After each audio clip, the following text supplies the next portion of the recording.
Yeah,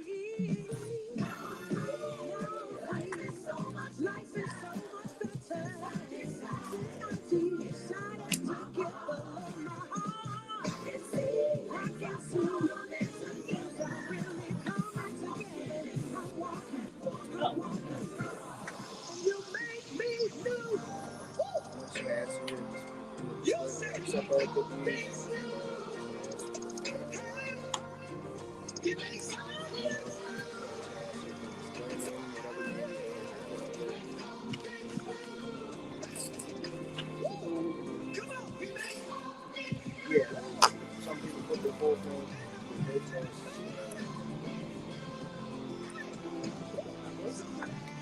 That's totally up to number three. I always stick to all the way up. And then all the way down. Underneath the mic, please. But yeah, the ring is on. That's Adrian, can I ask you a question when you all finish?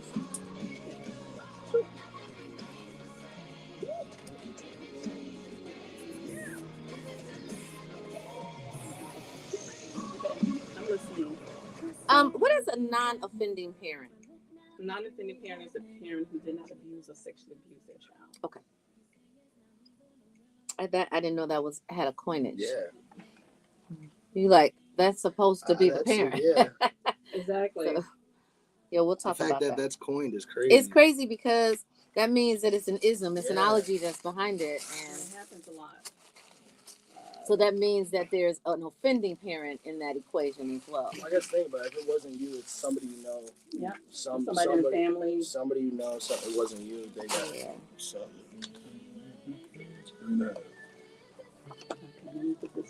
Oh my God! You got all kind of goodies. Oh, I love this. It said, please limit your characters to 50. Okay, I'll just put my name. Oh yeah, that's a little bit too long.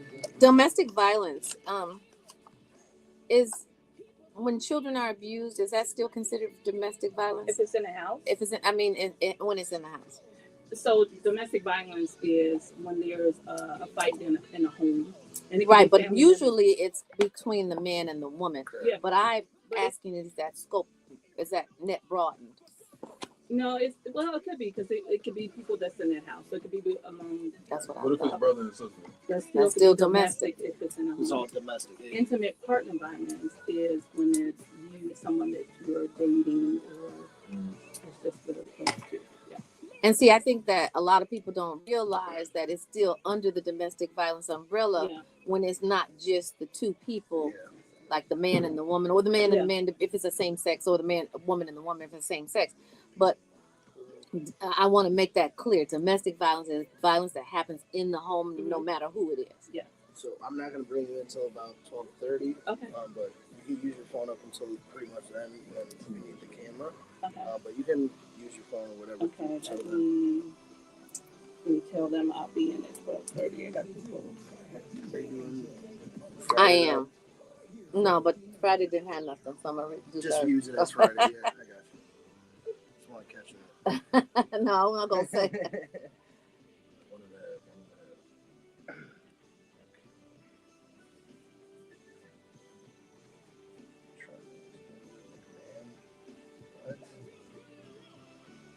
Why is the wife of a WWE superstar going to be the head of education secretary?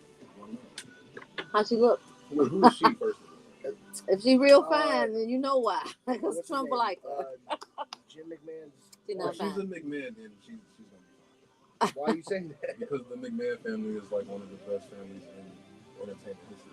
Entertainment, not politics. So she can run a team, bro. What are you talking about? Donald Trump's in entertainment. Exactly. He's running a She's team. there to dismantle the Department of Education because Trump does not want he wants to take it Department all. of Education. He feel like it's a waste of federal dollars. He wants to give it back. And they want to privatize it and do vouchers, and everybody's not going to be eligible for those vouchers. Nope, they sure aren't. You got 30 seconds.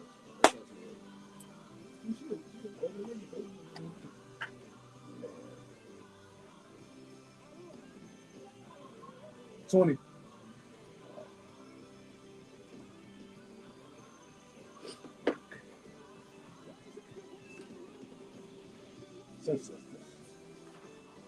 He can come put me on. 5, 4, 3, 2, 1. What's up, believers? Today is Friday. Y'all know it's my favorite day of the week, and we get it cracking right here. And you know who helps us crack it? Swagger DJ AJ. He never disappoints on that Friday mix. We want to give a big shout out to him and thank him for 8 years, y'all. 8 years he been composing this mix and making us go into the weekend right now. Today, may your days be filled with kind people and happy moments, especially on the weekend before Thanksgiving holiday. Hey, you know what? Yesterday it snowed in Chicago, and I hope it doesn't snow anymore for the entire season, right? I know a lot of people like snow, but y'all can go to the mountains and see it. Right here in Chicago, if we never see another flake, we'll be good. So for those of you all who are listening to us in the warmer climes, we are definitely jealous. But you know, we got a great show for you today. As I said, it's Tamara Fair on the air, and I'm proudly posted in the studio with your main man. What's up, Adam? Hey, filling in for Marcel Action Jackson once again. All right, y'all. We got a superstar in the house, y'all. Yeah. This is such an issue-laden topic. So many people's families are impacted by it. That's what you want to know, right? Well, then you need to stay tuned. We'll be right back. It's Inspiration 1390. You have dry skin, fine lines, and wrinkles. Hey, guys. What's up, Christy? Hey, everybody. You know it's Friday, right? Friday, literally. Friday makes, when I wake up on Friday, I'm happy. I don't care what's going on. What's up, Thomas? This one's at 50. You can just use this. Oh no, we good. It'll be good enough for the show. Hey, Tina. How's it going? Thomas 138 Allen has joined us, y'all, and we are excited about it. You know what I'm not excited about? I'm not excited about your story. You know why? Because it hits home. Dismantling the Department of Education, that is going to be devastating. Hey, Tanya. How long do you think Corby Bush Ministry brings you powerful messages? As long as it took them to get that COVID money on the streets. Right. It won't take long. Now, remember when we had Senator Carol Mosley Braun on, she said that she didn't think it should be dismantled, but there is a lot of fluff in the Department of Education. There's a lot of fluff in government, period. And when I say fluff, I mean a lot of monies that could be allocated and used appropriately, but that are not being used appropriately. So I think there needs to be an oversight committee as opposed to the dismantling of it. I think that's a great point. Because these special interest groups now, they have good points, right? But there's a critic on the other side of your good point that has an equal good point, right? So I think you're right that there needs to be an oversight committee so you can kind of weigh both and come meet somewhere in the middle of it. Because just dismantling something is just very aggressive. It's kind of like Roe versus Wade. Like you just abolished the whole situation. Like there was, it's way too much. Hey, what's up? It's your girl Money Mika coming to you to let you know about the wine. I don't think you should do it slowly. No, I don't think if you were going to do it slowly, do it slowly. Adam, does she need to go live or anything? I don't know. I mean, I'm live, but do I need to hold my phone up? Or oh, yeah, so when it's going to be held. What's up, DJ Below? Hey, Patricia. No, so this is going to get bigger once Oh, okay. You love snow? That's why you live in Chicago? You go right ahead, girl. I'm going to take my snow when they shovel it and bring it to your house. Send me your address, DM me. To you by State Rep LaShawn K. Ford and Building Dreams Foundation. Friday, November 29th at the Harold Washington Cultural Center, 10 a.m. to 3 p.m. and admission is free. No cap. We giving away 50-inch TVs, $1,000 in cash, concert tickets, toys, and more. And you can get your credit report and credit counseling. Sign up at buildingdreamsfoundation.com. Let's go. Hey, my people, ready to level up your kindergarten classroom game? Introducing Hey, effective Cheryl. kindergarten classroom How are management you? strategies for 20 success. seconds in a row. This ain't just any book. It's your roadmap to running a tight ship while keeping the vibe fun and inclusive. Say bye-bye to those chaos-filled days and 10 hello to smooth sailing with my tried and true tips. Let's empower our little ones together. Grab your copy now and let's make magic in the classroom. We're in the raw with Tamara Fair on the Brunch Bunch. So let's just get right to it, right? I want you guys to go pick up your Citizens newspaper because guess who is in it? Tanya Evans and Tamara Tamara Fair. And we are giving tips for parents to prepare kids for kindergarten, right? And so I'm saying that because I'm segueing a little bit later to Adam, who's filling in for Marcel today, what's going on, because it's going to rock your world. But let's just talk locally for a second, right? So Mayor Johnson has a $340 million tax that he has proposed on cell phones and snafu, and it's met a snafu in Springfield. You looking like cell phone tax? Yeah, I know. So just keep listening. Like I said to my preschoolers, put your listening ears on.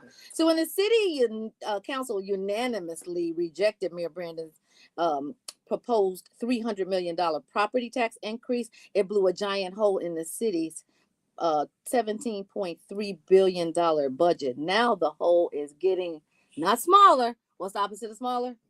Bigger. Y'all are on point today.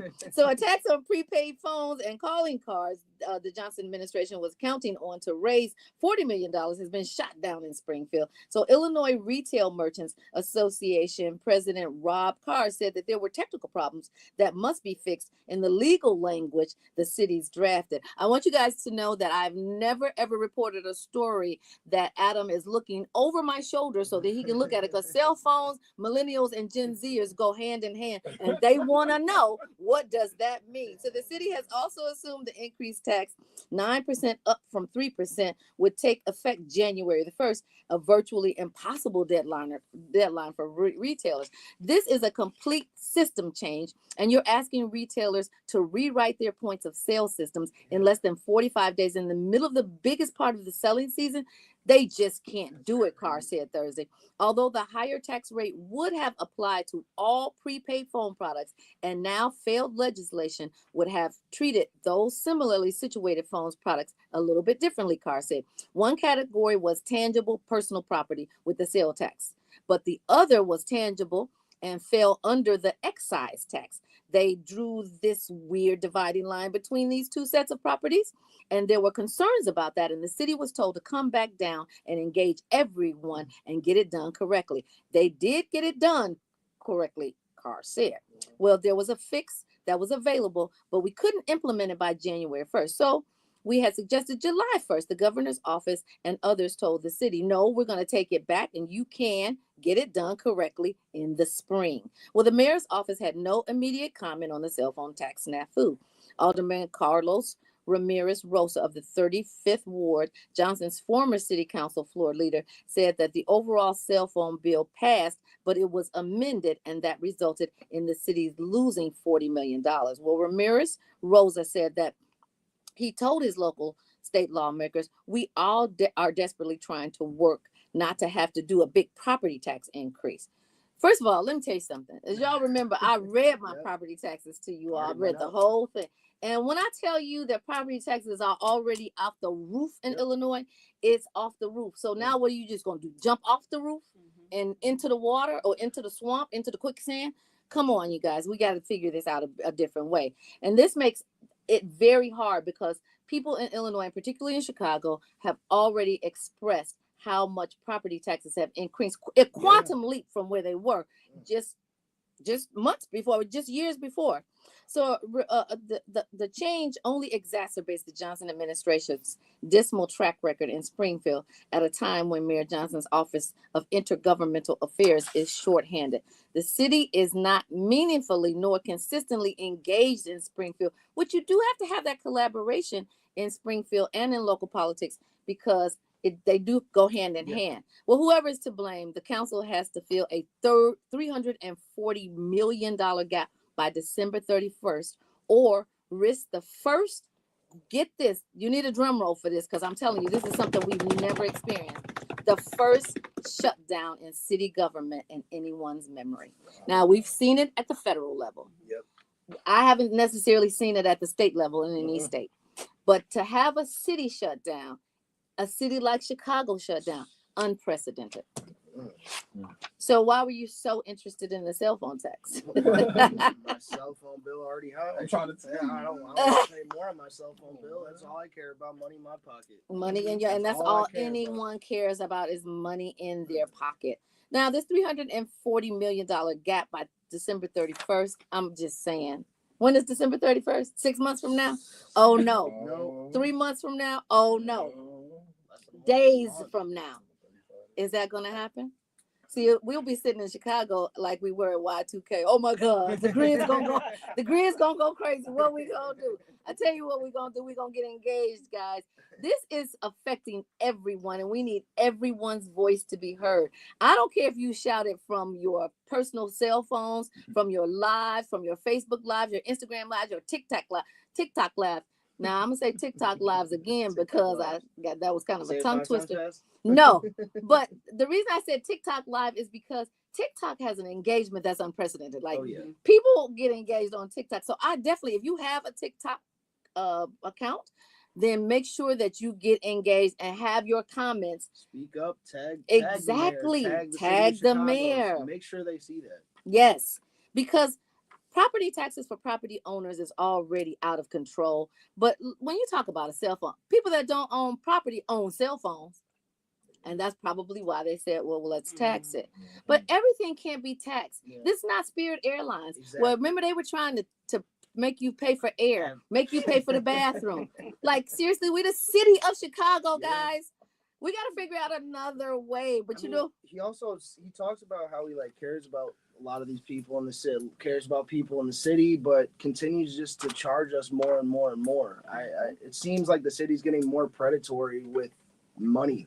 And I'm honestly sick of it. Well, it gets a little bit better. So they were talking about putting a $9.50 a month garbage collection fee. Get out of here.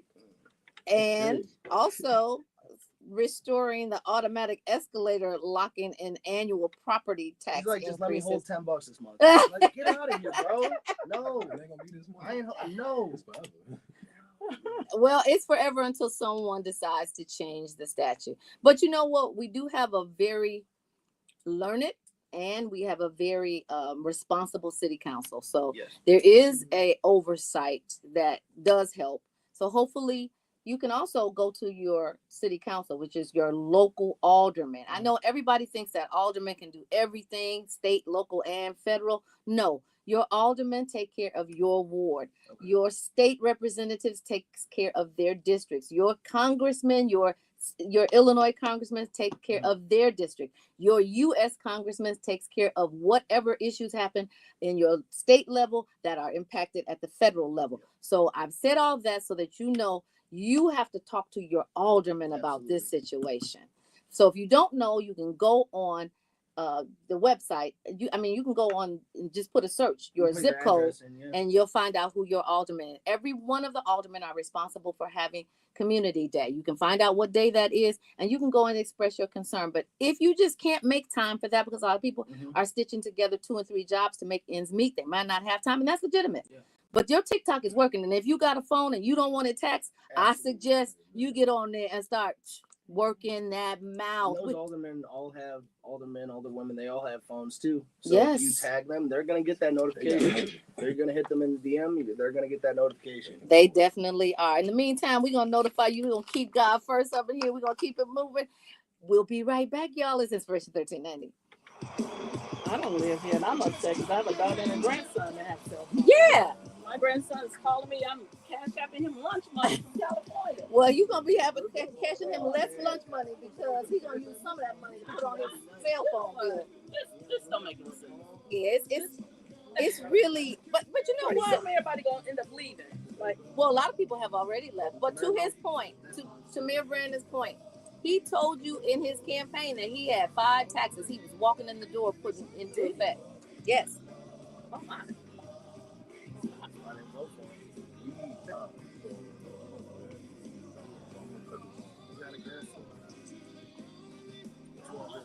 Do it, because I love him. What's up, AJ? What's up, MD WSTDGS? California in the building. Hey, devil. I'm not talking about Satan. I'm talking about Devil Shoya. What's up, Jeff? Y'all.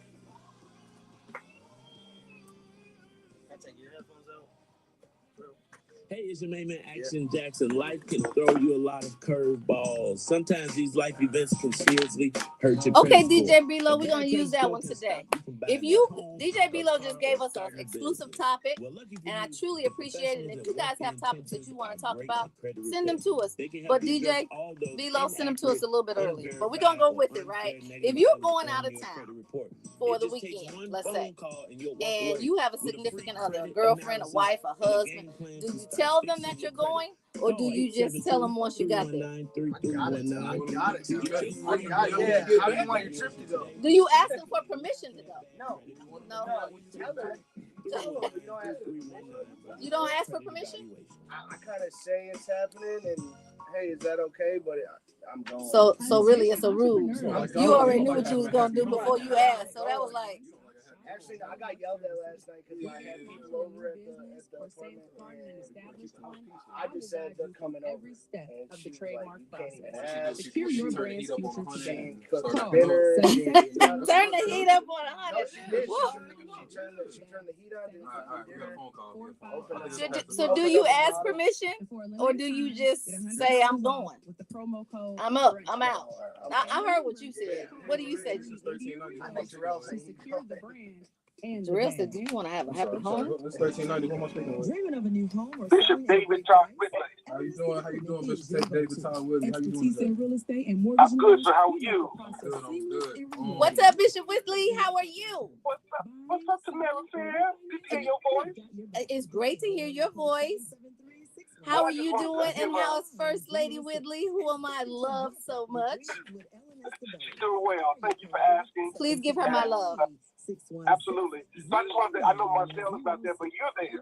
That's right. Right? Now, And, he didn't tell me what the topic is today, so I'm just going to let you flow, okay? Well, we got our pre-Thanksgiving event tomorrow. Oh, okay, perfect. I just want to lift that up and put it out there. All right, let's do it.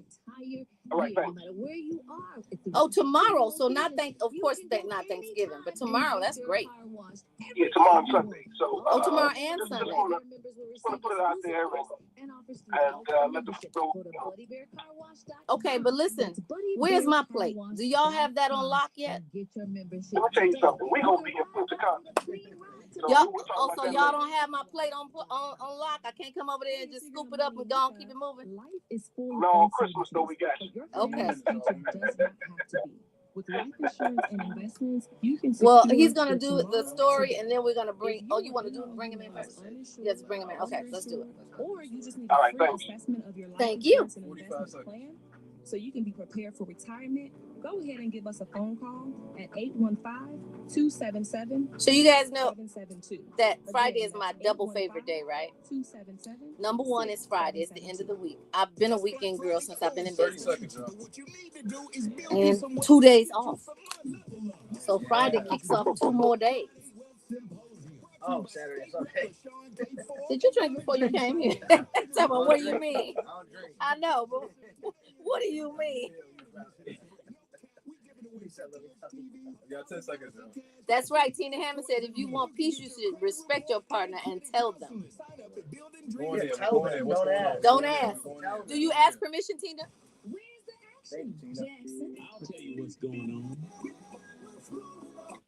Oh, hey, what's going on? It's Adam Williams filling in for Marcel Action Jackson. I'm sitting here with Tamara Fair on the air, and I am super excited because for those of you, we talked about this a little bit for the last week about holidays and how it's really great time for some people, But for some people, it's the most depressing time of their life. But to spread some joy, our favorite pastor is Bishop Todd Whitley, and we have him right on the phone. What's up, Bishop Todd Whitley?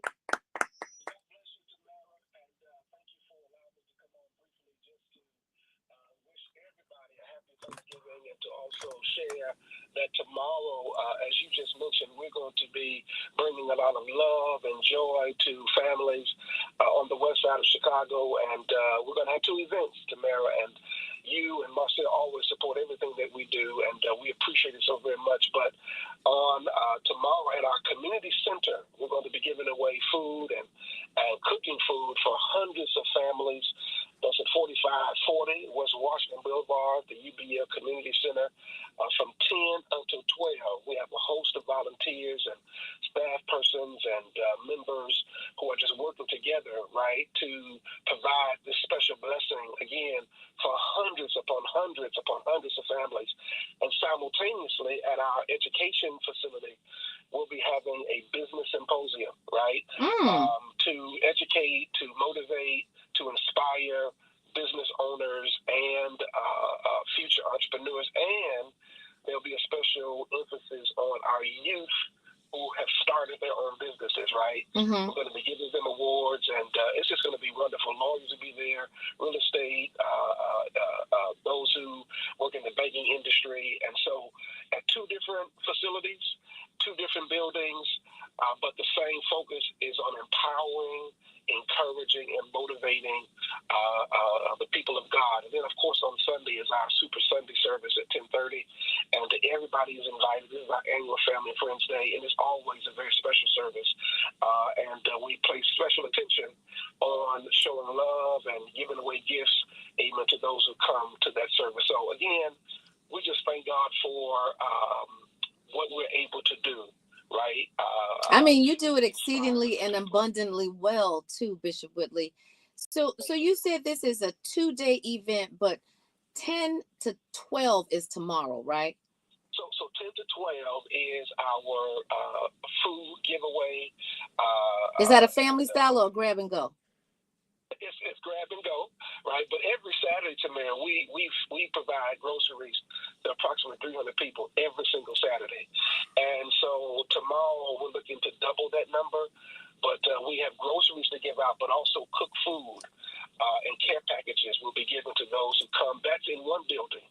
But in our education facility, we're going to have the entrepreneurship symposium, and that's going to be from 9 until about 12 o'clock as well. So we're trying to meet both areas of food insecurity, but also motivating entrepreneurship and small business in our African-American community. Well, that's great that you covered all the bases, because one of the critics, I'll say notes, I won't say critics, I'll say notes that we got back when we did food drives and giving out uncooked food was that they didn't have a place to cook it. So you are filling in that gap, and we want to just thank you for the blessing that you are being and charged to be, and understanding your assignment. Thank you so much. So it's all going down tomorrow, y'all, at 4540 West Washington. That's from 10 to 12. And then the very next day, it is, tell me again where it is the next day. Super Sunday. Our annual Family and Friends Day is always the Sunday before Thanksgiving. Oh, and that's nice. That's at Corinthian Temple, Church of God in Christ. Hey, come receive a word, come be a part of our worship experience. It's phenomenal. You've been a part of it, and you are honorary member. So yes, I love it. I love Corinthian Temple. It's an energy that you feel when you are in the parking lot, that God is actually in the pews when you get inside the cathedral. I love it. Praise God. Thank you. Well, we love you. Thank you again, Tamara. And happy Thanksgiving to everybody, to you and your family, to those who work with you in the studio. And again, to everybody, we love you with the love of the Lord. And God bless you all. And we love you back for free. Thank you so much. Be blessed. Y'all, it's going down. Literally, when you think about it, and that was something that we really didn't think about. We gave tons of turkeys away, right? Yeah. And then people came back. They would take them, and you could see the sullenness on their face, because they were like, I don't have a stove, or my electricity is off, or gas is off. Just I'm homeless, I'm unhoused, but I do want this turkey. I just don't know what to do with it. So for them to actually cook the food, like literally, that is saving so many people's mental, not just their physical from being hungry, but their mental. And we're gonna keep it moving with that, y'all. Hey, it's Inspiration 1390. Don't go nowhere. We got way more to share. How long you want? 2 minutes. Then we'll come in with you. Yep. Winning. Oh, thank you so much. I appreciate that. Actually, that is our charge, to give great information, not just to the city of Chicago, but for national news as well. Because we're WWW worldwide, right? But because we're stationed in Chicago, a lot of it is Chicago based. But we also give out federal information too, and of course that's everywhere. Oh, you've been listening since Sticks was a part of the cast? Oh, that's awesome. You've been listening a long time. Thank you for your loyalty. We are doing great today, Jerry, the one of the 1107. How are you doing? So for those of you all who just joined us, we're having a conversation, and this conversation was sparked by DJ Bilo, another loyal listener. If you're going out of town, do you ask permission from your girlfriend, your wife, your husband, your significant other, or do you just tell them? So Adam says, you kind of finesse it. And Jarrell says, you better ask for permission. You want to be there when you get back. Tina says, you better respect your partner and tell them. Again, thank you. Tell them. Keep the peace. I'll be packing and be like, I'm up like Chuck. What do you say, Adrian? I think that it's important to have a conversation. Say, hey, I'm thinking about going out of town. No, I'm going out of town. Would you like to come with me? If not, just want to. That's very nice, right? Would you like to come with me? As a woman, they need to know where you are. Yeah, about 20 seconds, y'all. Yeah. But if the guys are going, she ain't coming. Oh yeah, well, it's different. But if you're going on a business trip and it's not a guy trip, she could come. Just stay in the room. Yeah. Or go shopping. 5. Not in Chicago because your phone gonna cost too much. 3, 2, 1. All right, I'm bringing you in now. You're rocking with the Brunch Bunch right here on Inspiration 1390. It's your girl Tamara, and I'm so excited to be in the studio with such a profound, inspiring, prolific person as Adrian Spires. Today on the Brunch Bunch, we are thrilled to welcome her. She is the CEO of Lapis Analytic Consulting and the author of Roaring Resilience. So with over 20 years of experience in the nonprofit leadership area, Adrian is a fierce advocate for racial, economic, and gender equity. As a domestic violence survivor and non-offending parent, she uses her story to inspire others and drive change, focusing on issues like interpersonal violence, mental health, reproductive justice. She's also a proud wife, mother, and grandmother. She's ready for an empowering and insightful conversation, and we are ready for welcome to the Brunch Bunch, Adrian. Thank you so much for having me. We are so excited. We were talking off air, and of course, the people that are viewing us on our socials heard the conversation. But I asked you, what was a non-offending parent, and we're going to get to that because that is an interesting conversation. But you not only are advocating all over for domestic violence, you're also an author, so that when people need a guide, they can actually refer to this. So we're going to talk about all of it. But what is the significance behind the title Roaring Resilience? So the roaring part is there was times that I was screaming throughout my unfortunate journey of being a victim of domestic violence. But I knew that I had to be resilient. And I want to be mindful about the word resilience. When we think about Black women, there's always this thought that we always have to be resilient. But at that time, I needed to be resilient for not just for myself, but for my children, my 5 children. So I was screaming a lot cognitively while I was going through you were literally screaming, or was that an inside scream? It was both. It was both. Yeah. So do you mind telling us a little bit about your journey, your story, where it began, where you are now? Yeah. So it began, I married my high school sweetheart here in Chicago. I went to the V's, Chicago Vocational High School, CVS. And we Cavalier? dated. Cavalier, yes. Okay. We dated while in high school. We ended up getting, having children, getting married, relocated to Central Illinois, Champaign, Illinois. He was this gentleman, he was, this guy that. And you knew was him. in You had I history. knew him, right. I was not familiar with red flags of domestic violence. I wasn't familiar with, psychological, emotional, physical abuse. I was not familiar with that. Unfortunately, our marriage took a turn and I became a victim of domestic violence. How long before you saw the first signs of this domestic violence streak? Like 9 years, eight, yeah. Oh, wow. Yeah. So something happened to him. Mm-hmm. It wasn't him if something triggered him. I'm going to say it was him. I'm not going to give him an out. Okay. Yeah. Yes, he did engage in, with substance and drinking.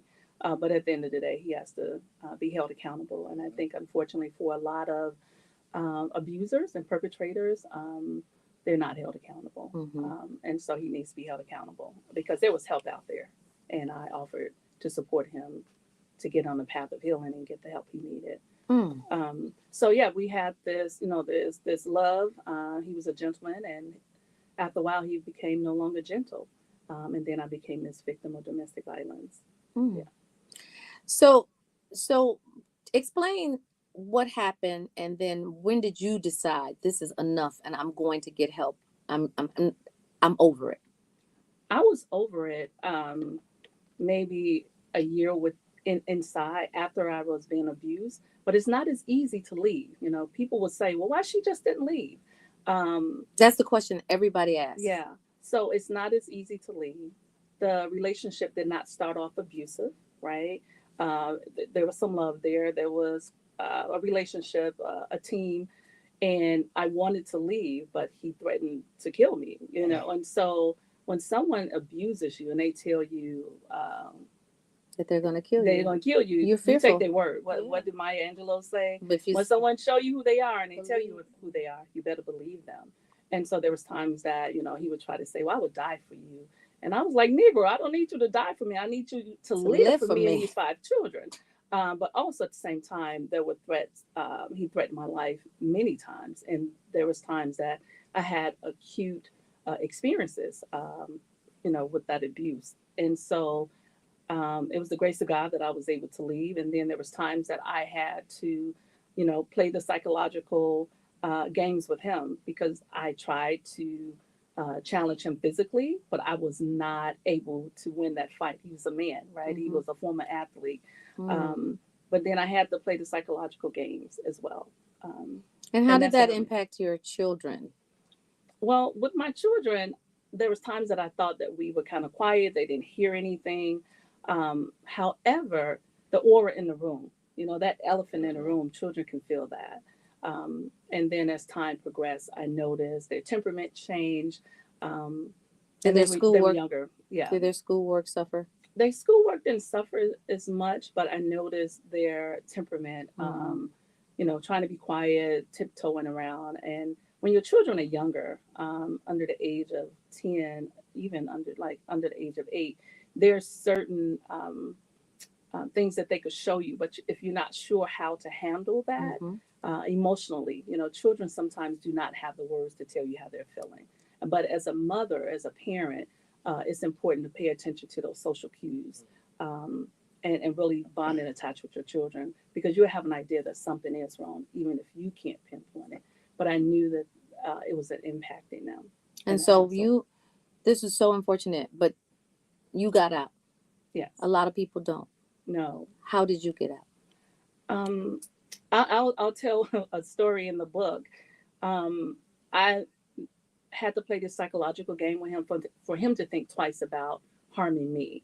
So one day he came home, probably not from work because there's times that he would just quit his job. But one day he came home. I used to cook all the time. And you wasn't working? Come on now. There was times that he would lose a job and it was everybody else's fault, but he is, right? So he came home one day and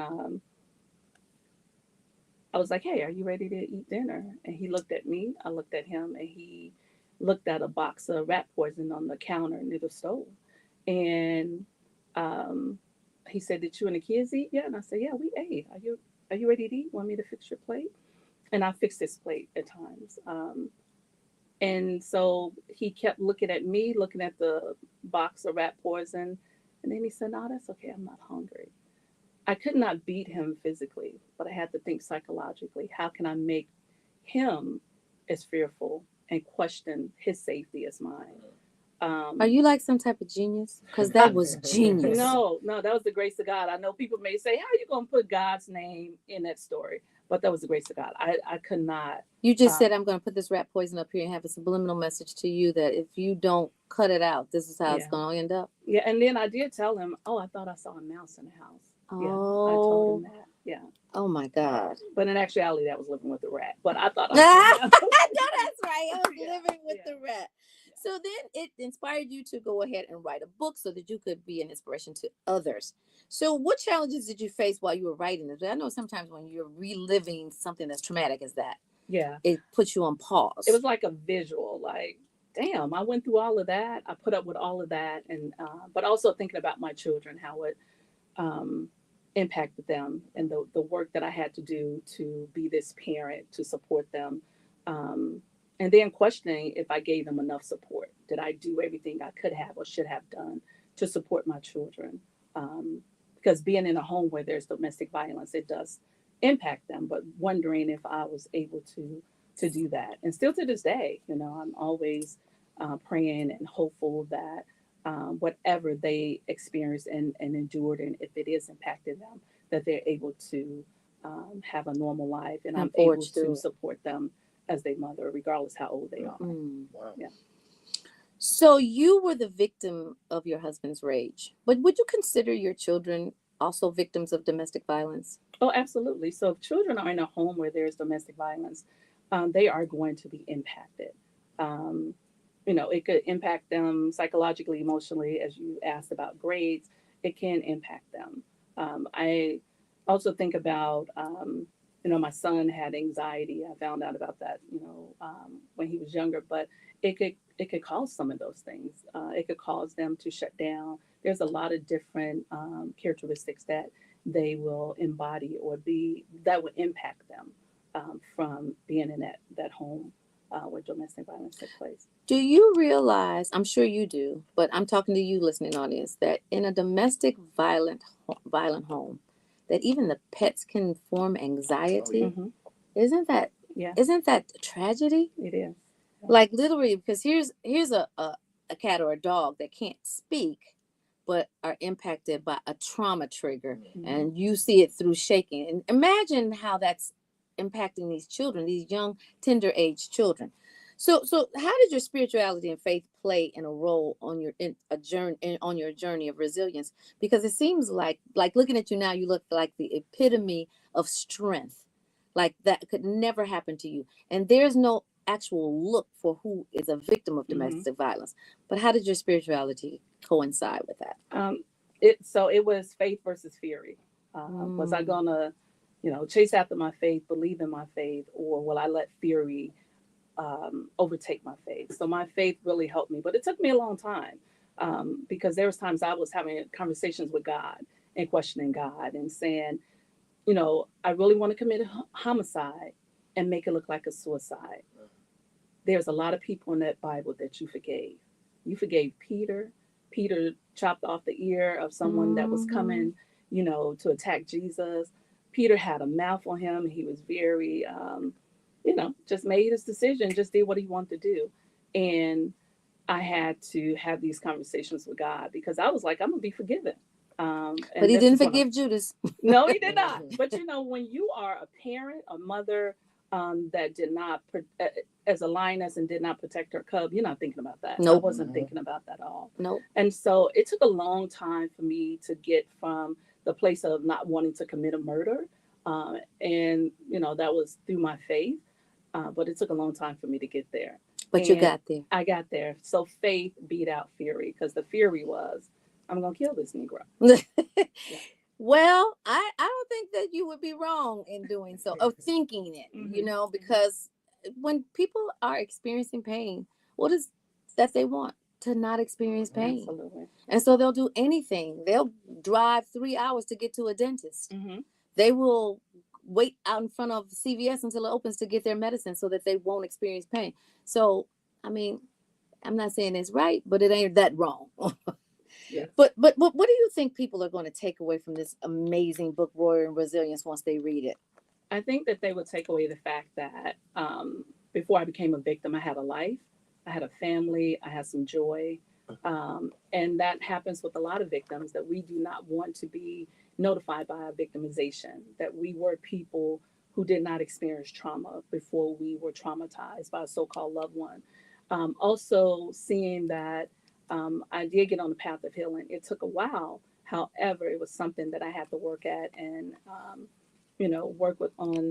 work on my faith. I had a great support system. I had great friends that supported me and my family.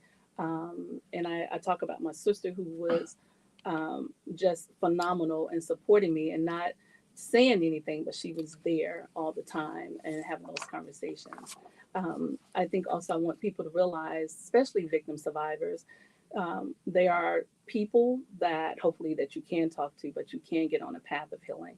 And another concern I do have is it's very challenging for victims of domestic violence to leave sometimes because of financial insecurities and wanting. That's why we have to have this conversation. How do we help secure or make sure that victims of domestic violence, especially women, Black women, are able to have some finances so if they do need to leave and they can leave without being murdered, that they will be able to find a place for themselves and their children. So I do want people to see the economic hill that I went up, and I was able to come self-sufficient for myself and my children. You unpacked a lot right there, a whole lot. But you got out, and Tina Hammond says, one of our social media listeners says, thank God you got out. Now, let me take you back to the day. If it's too painful, let me know. We can back up. Let me take you back to the day that you said, enough is enough. What was going on in your head? What made that day so different than the past days that you took it? And that day you said, I'm out. It was it was a day that he broke my nose. And I was like, okay, this is it. I have to stop. Because he broke my nose, but he may kill me, right? So that was enough. However, he did move back to Chicago. And once again, I want people to think about, when they think about victims of domestic violence, I was 26 years old and had 5 children with my husband. I didn't have multiple baby daddies. This was the father of our children. And trying to raise 5 children and go to school and go to work. By that time, I was 28. My twins were 2 years old. And you had twins. I had twins. My babies are twins. So my 4th pregnancy, I had twins. That's why I have 5 children. The fact that I needed someone to help me with those children. And he came back.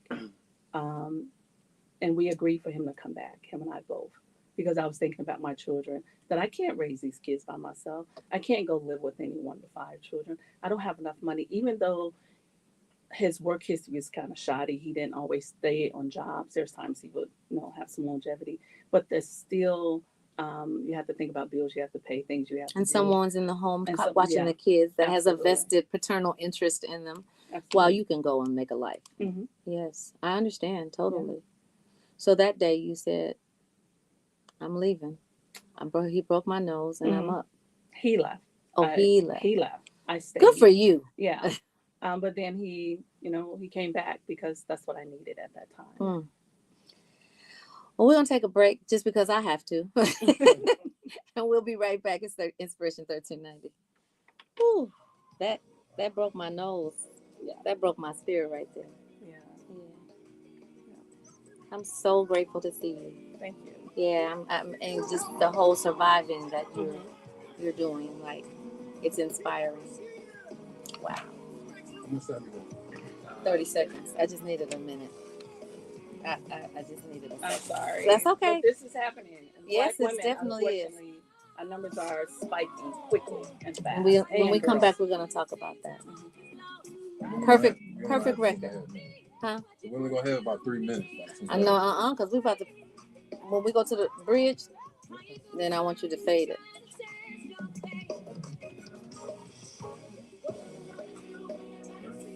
5, 4, 3, 2. What are we going to do when your back's against the wall?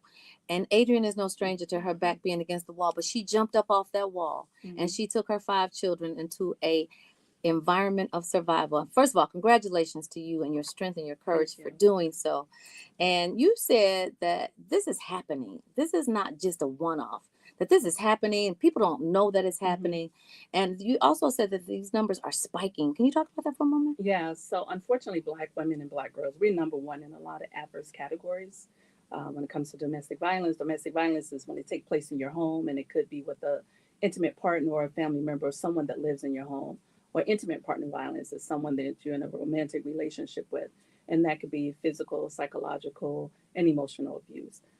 Unfortunately, Black women, Black girls, our numbers are really high and they're constantly spiking. And unfortunately, we are, as Black women, on a trajectory from abuse to homicide. A lot of Black women and Black girls are dying. Their intimate partner or their spouse or someone in that home is abusing them, but also killing them as well. So where do you get help? So you could contact your local domestic violence organization. So here in Illinois, if you don't know your local domestic violence organization, you could look up Illinois Coalition Against Domestic Violence. And they are in Springfield. And then they will have a map to show you exactly where those domestic violence organizations are in your community or in your county in the state of Illinois. That is excellent information. And you also have a roadmap to healing in your amazing book, Roaring Resilience. Where can people get your book? They can get it off of Amazon, and they can also get it at Barnes & Nobles. They can order it from Barnes & Nobles online, and you can also get it from my website if you like. It's Lapis Analytics Consulting. And spell Lapis for us. LAPIS analyticsconsulting.com. You have been an amazing guest. I want to tell you, we'll be praying for you even far after this. Thank you so much for sharing your story. Literally, the socials are going up. You all, Lapis Analytics Consulting.com. You all get this book. I know if you're not a victim of domestic violence, chances are you know someone who is a victim of domestic violence. And we definitely have a roadmap now for healing. Unfortunately, we don't have a roadmap to give us more time. So we are out of here. We always want to encourage you to keep Love 24 alive. Tell someone that you don't know that you love them. Show someone that you do know how much you love them. Lead with love. Land on love. I love you, Adam. I love you, Tammy. Believers, we love you. Baby Eminem, we love you too. Y'all have a wonderful Friday and stay optimistic.